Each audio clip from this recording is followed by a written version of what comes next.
specialiste e burimeve njerëzore.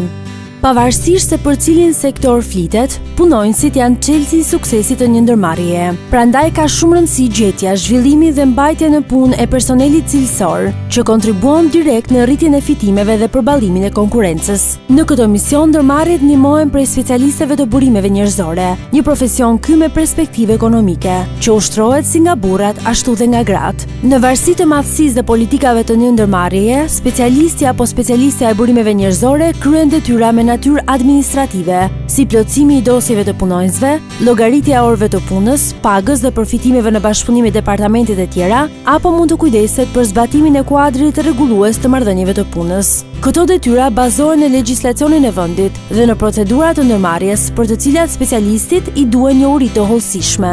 Një aspekt interesant i punës së specialistit të burimeve njerëzore ka të bëjë pikërisht me rekrutimin, zhvillimin dhe vlerësimin e personelit, si dhe më tej me mundësinë për të përmirësuar klimën e një mjedisi pune. Për të realizuar këto detyra, ky profesionist kryen një analizë të personelit ekzistues, dallon nevoja dhe dëshirat e stafit për zhvillim të mëtejshëm dhe harton planet e trajnimit në përputhje me politikat e ndërmarrjes, duke përfshirë edhe buxhetin e nevojshëm. Në varësi të vendit të punës dhe tematikës, specialisti organizon këto trajnime në bashkëpunim me staf të brendshëm apo të jashtëm të ndërmarrjes. Gjithashtu, specialisti i burimeve njerëzore së bashku me kolegët e departamenteve të tjera përcakton vendet bosh në ndërmarrje, për të cilat përgatit dhe ndjek deri në kontratë procesin e njoftimit për vende të lira pune, për zgjedhjen dhe rekrutimin e punonjësve të rinj. Për të bërë si duhet punën e tyre, specialisti i burimeve njerëzore duhet të ketë fillimisht njohuri administrative të procedurave të marrëdhënieve të punës, së bashku me aftësitë kompjuterike. Duke qenë se merret me dosjen e çdo punonjësi, duhet të ketë aftësi shumë të mira komunikimi dhe bashkëpunimi. Specialistët e burimeve njerëzore i gjejmë jo vetëm në ndërmarrje e institucione publike dhe private të çdo sektori, por edhe në shoqëri të specializuara konsulence. Përgjithsisht, puna kryhet në mjedise zyre. Duke qenë një profesion që përfshin detyra të shumëllojshme, specialistët e burimeve njerëzore vijnë nga fusha të ndryshme.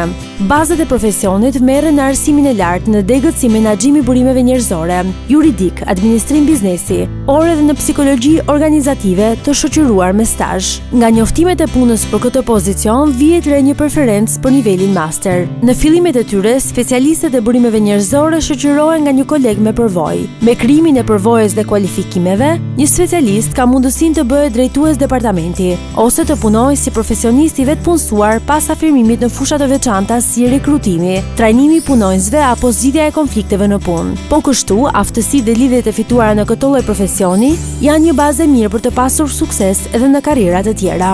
Burimet njerëzore janë art komunikimi. Nëse komunikimi dhe të qenit një dëgjues i mirë është pike juaja e fortë, atëherë ky është një fillim i mbar për të qenë pjesë e tyre. Burimet njerëzore nuk janë thjesht procedim i burokracirave administrative, por janë një përpjekje e vazhdueshme për të maksimalizuar potencialin e të gjithë punonjësve.